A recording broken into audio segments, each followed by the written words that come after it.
بقول لك ايه، ما تيجي نفتح قناة يوتيوب؟ بس في مشكلة. نسجل الشاشة ازاي؟ بقول لك تعالى يا عم، ده مش حوار يعني. السلام عليكم ورحمة الله وبركاته، معكم محمد فايز من قناة مش حوار. النهاردة هنشرح ازاي ننزل برنامج باند كام، البرنامج الغني عن التعريف. البرنامج ده يعتبر من أسرع برامج التصوير الشاشة، وفي كتير جدا من اليوتيوبرز ومن صناع المحتوى بيستخدموه، وده بسبب المميزات بتاعته اللي هي زي ما انا هقولها لك كده. اولا البرنامج ده بيقلل الموارد او ما بيستخدمش كتير من موارد الجهاز، والبرنامج ده خفيف جدا على المعالج بتاعك فما بيضغطش عليه، فبالتالي ما بتلاقيش ولا لاج ولا تهنيج في الفيديو بتاعك. ثانيا البرنامج ده بيديلك كواليتي عالية جدا وأداء محترم. يعني انت ممكن تصور بعدد الفيديو بتاعك بالفريمات اللي انت عايزها. فانا انصح بالبرنامج ده بشدة. ثانيا انا بصور بيه انا كمان، فانا انصحك بيه. تمام، طب انا انزل البرنامج ده ازاي؟ اولا احنا مش هننزله من الموقع الرسمي بتاع البرنامج، لان هو بيوفر لك نسخة مجانية ونسخة مدفوعة. اولا النسخة المجانية ما بتفرقش حاجة عن النسخة المدفوعة الا في بعض المميزات، وميزة منهم ان هو بيسيب لك الووتر مارك زي ما انت كده شايف في الصورة فوق في الشاشة، وانا ما بحبش الووتر مارك دي او العلامة المائية دي، لان الووتر مارك ديت شكلها ما يبقاش لذيذ. يعني شكلها ما يبقاش لذيذ كده في الفيديو، ما تخليش الفيديو شكله حلو. فانا ما بنصحش انك تنزل النسخة المجانية. طب دلوقتي زي ما انت فاهم الجيب مفلس خالص، هننزل البرنامج ده ازاي او هنشتريه ازاي؟ هقول لك انا وفرت لك البرنامج المدفوع. تحت عندي في الديسكريبشن هتدخل وتحمل البرنامج على طول برابط مباشر من ميديا فاير. البرنامج هتلاقي فيه نفس المميزات بتاع البرنامج المدفوع، وهتلاقي برضك علامة الووتر مارك انا شايلها لك مش موجودة خالص. فاحنا هننزله عندي من الرابط اللي تحت الفيديو. تمام، بعد ما هتنزله هتلاقي الملف معاك ظهر بالمنظر ده. هتك عليه كليك يمين وتقول له اكستراكت هير او استخراج هنا. بعد ما تعمل له استخراج هيظهر لك البرنامج بالمنظر ده. قبل ما تدخل على الملف هتقوم جاي هنا عند السهم اللي تحت، وتيجي هنا عند علامة الويندوز سيكيورتي او الويندوز ديفندر دي تتك عليها. هتلاقي هنا في حاجة اسمها فيروس اند ثريت بروتكشن هتتك عليها. هتلاقي هنا حاجة اسمها فيروس اند بروتكشن سيتنج، هتقوم متك على مان سيتنج اللي عندها. تتأكد الحاجات دي كلها هتبقى مفتوحة بالمنظر ده. انا عايزك تتأكد انك قافلها، وبعد ما تقفلها هتطلع بره. هتقول لي يا محمد معنى انك قفلت البرنامج او قفلت الويندوز ديفندر او الويندوز سيكيورتي معنى كده ان البرنامج فيه ثغرات امنية او فيروسات او فيه خطورة على الجهاز بتاعنا؟ اقول لك لا طبعا، انا عمري ما هوفر لك حاجة عليها فيها خطورة للجهاز بتاعك، لان اللي انا مرضهوش على نفسي مرضهوش على غيري. فانا مش هسيب لك حاجة تضرك، لان برضو زي ما انت بتستخدمه انا بستخدمه. انا عمري ما هنزل حاجة انا ما بستخدمهاش. تمام. عندك برنامج بند كام زي ما انت شايف كده. هندخل على الملف اللي احنا لسه مستخرجينه، هنلاقي برنامج التسطيب بالمنظر ده. هنقوم داخلين عليه، هنأكد اللي هنا معمول جنب ستاندرد دي العلامة الدورية دي. بعدها نيكست. تأكد ان كونتينيو برضو نفس الكلام متعلمة. نيكست. بعدها هنا من عن طريق براوز هتختار مكان تثبيت البرنامج. بعدها تتك نيكست، بعدها انستول. هتتك نيكست وهو هيبدأ يثبت معاك. وبعد ما يخلص ويثبت معاك البرنامج، او مثلا عشان برضك انت تصدق ان البرنامج مفيهوش اي خطورة، انا هتك على نيكست نيكست. تمام. بص اتك على ده اتك على ده، هي عادي انت وراحتك، عايز تتك عليها تتك، مش عايز تتك عليها ما تتكش. بس انا ايه هتك عليها اهوت عشان ادخل على البرنامج على طول بعد ما يتسطب. وتأكد ان انا معلم من نفس الكلام ده كده. اتأكد ان انا معلم على نفس الكلام ده كده. بعدها نيكست. الكلام ده هيبقى متعلم تلقائي، يعني علشان انا عشان لو كنت فاكر ان انا لما كملت الفيديو ده احسن، لا هو كان متعلم تلقائي. بعد كده هو دلوقتي بيثبت البرنامج، هنسيبه شوية بعد ما يثبت خالص، وكده هو ثبت البرنامج وخلص تثبيته، فهنقوم طالعين كده برا البرنامج، وادي البرنامج فتح معانا تلقائي اهوت. برنامج بند كام زي مكتوب هنا ادمن وبيرسونال. ولو جيت هنا آه فين عند اباوت هنا هتلاقي مكتوب سيريال نمبر، وهتلاقي السيريال نمبر بتاع البرنامج جنبك اهو، معنى كده اللي البرنامج مفعل. تمام. طب اشرح لنا بقى دلوقتي يا محمد البرنامج. هقول لك اول حاجه عندنا وهي القايمه اللي فوق دي. القايمه اللي فوق ديت فيها اول حاجه على الشمال العلامه بتاع الشاشه دي، لو اتكيت على السهم ده تلاقي بيقول لك هنا سيلكت ريكوردنج اريا، يعني هنا انت هتتك عليها وتختار يعني تختار انت عايز تسجل في انهي منطقه من الشاشه. تمام. اهو زي ما انت شايف كده بتختار انت عايز تسجل في انهي منطقه من الشاشه. الخيار اللي بعده بيقول لك ريكتانجل اون سكرين، دي انت بتختار مقاس الشاشه فيه. الخيار اللي بعده بيقول لك فول سكرين، وده انا اللي بصور بيه، ان هو انت بتصور الشاشه كامله، ابعاد الشاشه كامله. هنا سبيل هتلاقي سبيسيفيك ويندوز ديت يعني محدش بيحتاجها قوي. اراوند ماوس ديت يعني بيصور لك حوالين الماوس بتاعك، حوالين السهم بتاع الماوس بتاعك. انت بتحدد هنا المقاس اللي هو هيصور بيه حوالين الماوس بتاعك. تمام. وهنا عندك اوديو اونلي، يعني انت تصور او تسجل الصوت بتاعك بس. العلامة اللي بعدها ال HDMI، ودي لو انت بتستخدم كاميرا بتقوم مفعلها. لو انت بتستخدم كاميرا في التصوير بتاعك، يعني وشك بيظهر في الفيديو وانت بتصور، فدي انت بتبقى فاتحها او مفعلها. والخيار اللي بعده ده الخيار ده للألعاب، بعد ما بتدخل اللعبة بتقوم مسجل على طول. تمام. اما الخيار اللي بعده ده زي ما احنا قلنا ده لل HDMI اللي هو الكاميرا بتاعتك. تمام. الخيار ده بيقول لك انت عايز صوت السبيكرز او السماعات يبقى ظاهر في الفيديو ولا لا. والصوت اللي بعده ده صوت الميكروفون. وهنا بقى العلامة بتاع الماوس دي لو اتكيت عليها كده هيقول لك شو ماوس كيرسور، يعني انت عايز تشوف الماوس العلامة بتاع الماوس بتاعك. وانا اد ماوس كليك افكت، يعني انت مثلا لو انت اتكيت كده يظهر لك العلامة الحمراء دي كده.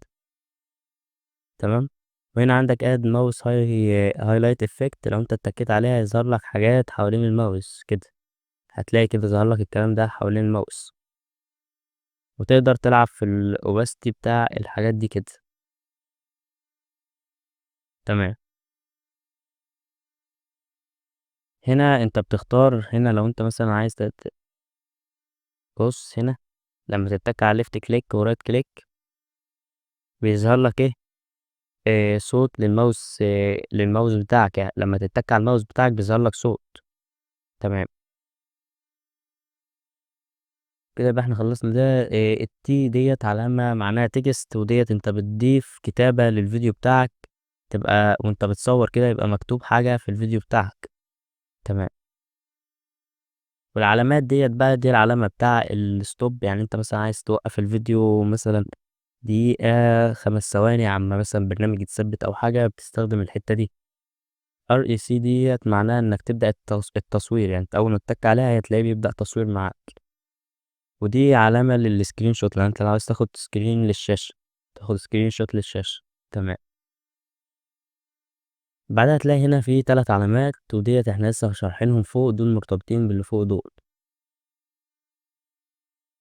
بعدها هنا هتلاقي كلمة هوم، أول ما تتك عليها هي هتبقى على جيت ستارتد كده. تمام. هنا برضو موفر لك نفس الكلام اللي فوق هنا محطته لك هنا. تمام. في هنا حاجة اللي هي ريكورد وستوب، ديت انت مثلا بتختار، بتشوف هنا قبل ما تصور بتشوف هنا انت هتبدأ الريكورد، هتبدأ التسجيل بزرار ايه، وليكن هنا مكتوب F10. وهنا لو انت عايز تاخد سكرين شوت زرار ايه، هتلاقي مكتوب F11. تمام. اول ما نيجي كده على فيديو هنا بيوريك الفيديوهات اللي انت مسجلها. ايميج ديت الصور اللي انت لقيتها. لك اوديوز ديت الصوت او التسجيلات بتاع الصوت اللي انت مسجلها. تمام. بعدها اول ما نقلب كده على جنرال، هتلاقي هنا مكتوب اوبشنز، هتلاقي هنا مكتوب اوتبوت فولدر، يعني انت عايز بعد ما تسجل الفيديوهات بتاعتك تحطها فين. اول ما تتك على الثلاث شرط بتحدد مكان تسجيل الفيديوهات بتاعتك. هنا بيقول لك باند كام ويندوز اولويز اون توب، لو اتكيت عليها وجيت كده بالسهم فوق هتلاقي، شفت العلامة اللي بتظهر اول ما حطيت السهم فوق ديت، هتلاقيها دايما بقى ثابتة معاك، وانا يعني ما بنصحش بيها، هي عاملة زي الوتر مارك كده بالظبط، فهنشيلها خالص. هنا هتلاقي ستارت باند كام مينيمايز تو تراي، يعني ديت بدل اول ما تتك على الخروج كده، او مثلا انك تتك كده، هتلاقي اول ما تتك بص كده مش هيبقى هنا، هتلاقي بص في الايقونة بتاعته تحت هنا اهي، مكتوب باند كام 2025، دي الايقونة بتاعته اهي. تمام. هنا بيقول لك راوند باند كام من ويندوز ستارت اب، اول ما تفتح الجهاز بالكمبيوتر بتاعك تلاقيه البرنامج فتح تلقائي، ده انا ما بنصحش بيه عشان هيأخر لك فتح الجهاز. اول ما تتك على ادفانسد هتلاقي هنا حاجات بقى اسمها جنرال، دي اللي احنا لسه شارحينه كله، او البوت برضك لسه شارحينه. الهوكينج، بص بقى الهوكينج دي حاجة مهمة جدا جدا جدا. معظم الناس اللي بتستخدم كارت شاشة قوي بتسيب الحاجات دي كلها مفتوحة، لأن هي ما بتضرش في حاجة، لأ بالعكس.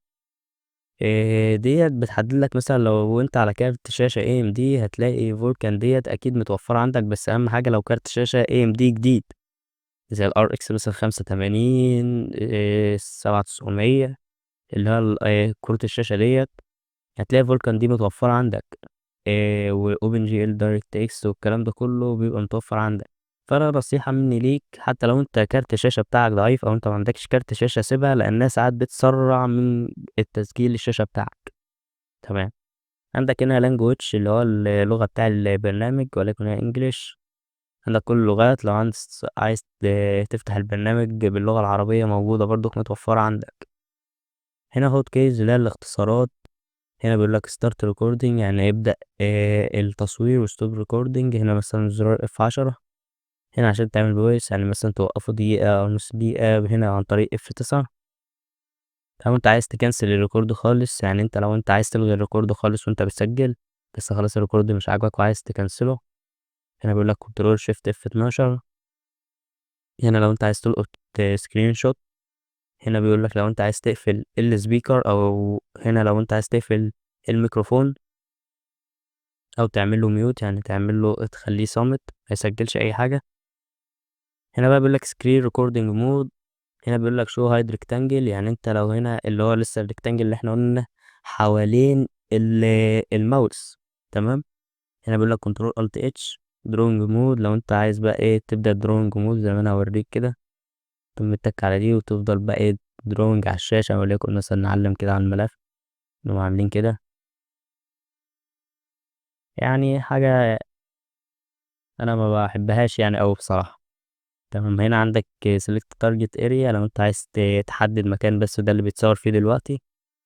هنا maximize webcam دي بالنسبة للناس اللي بتصور وشها باين، ديت مثلا عشان ايه تقوم مكبر مرة واحدة الصورة كده وانت في الفيديو تلاقي الصورة بتاعتك خدت الشاشة كلها.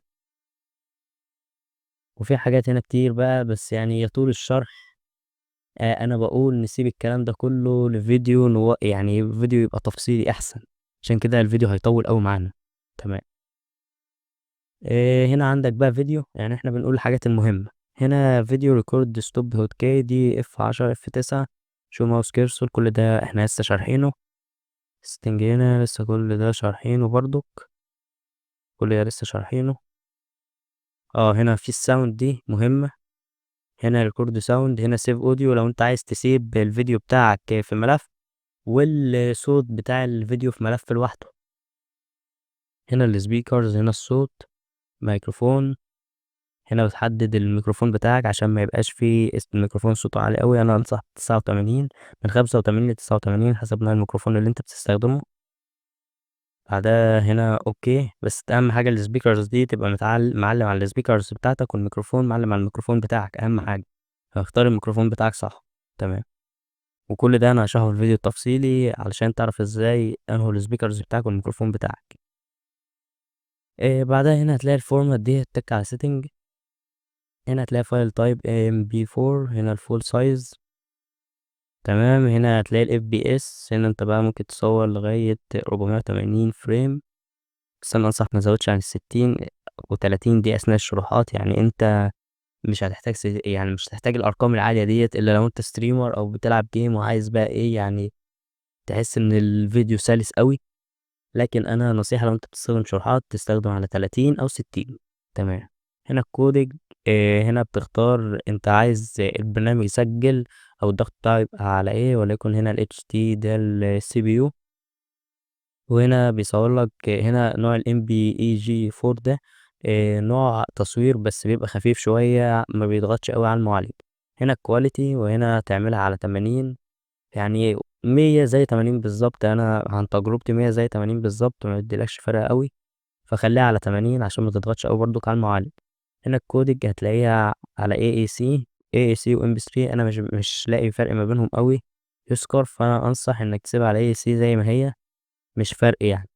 عندك البي ريت دي، اتاكد انها على 192 شانل ستيريو، وده صوت محيطي. لكن المونو بيبقى صوت، يعني انت لو انت لابس سماعه وليكن ايربودز او هاند فري، هتلاقي الصوت مثلا لو انت ستيريو هتلاقي الصوت بيتكلم من كلا الجهتين بتوع السماعة. لكن المونو هتلاقي من جنب واحد للسماعة بتاعك. فأنا أنصح إنك تخليها على ستيريو، تدي عمق أكتر للفيديو بتاعك. فريكوينسي ده اتأكد اللي هو على 48,000، وده بيحسن جودة الصوت بتاعك. تمام. ده بتاعك اوكي. عندك هنا بريزتس دي بقى ضيف له 12 سايز. ده بقى كله يعني زي ما تقول كده تمبلت جاهزة للتصوير على طول. يعني انت لو انت مستعجل في التصوير بتختار هنا الترا فاست سيتنج فور 60 FPS يوتيوب، لو انت عايز تصور اليوتيوب على طول. يعني دي حاجات سريعة انا هشرحها في الفيديو التفصيلي. عندك ايميج هنا الهوت كي، تختار هنا انت عايز تاخد سكرين شوت عن طريق ايه. الفورمات بتاعها انا انصح تخليها JPG هاي كواليتي. وبس كده يبقى احنا كده خلصنا شرح البرنامج. انا عارف ان انا طولت اوي في الفيديو ده، بس عشان خاطركم انا قلت اما اشرح البرنامج. والله انا كنت ناوي اخليه في فيديو تاني، وانا ان شاء الله هنزل لكم فيديو تاني تفصيلي اكتر للبرنامج. فاستنوه ان شاء الله، هيبقى برضو كمان يوم او يومين. لو عجبك الفيديو متنساش بقى تعمل لايك واشتراك في القناة، تفعل زر الجرس عشان نعرف نكمل. وان شاء الله انا اسيب لك الرابط اسفل الديسكريبشن، عشان في ناس قالت ان الروابط ما كانتش شغاله في برنامج الاي دي ام انترنت داونلود مانجر، ولكن انا صلحت الروابط وحطيتها لك في الديسكريبشن عشان لو واجهك اي مشاكل. ويا ريت الدعم واللايك والسبسكرايب لو انت على اليوتيوب، والفولو لو انت على التيك توك. والسلام عليكم ورحمه الله.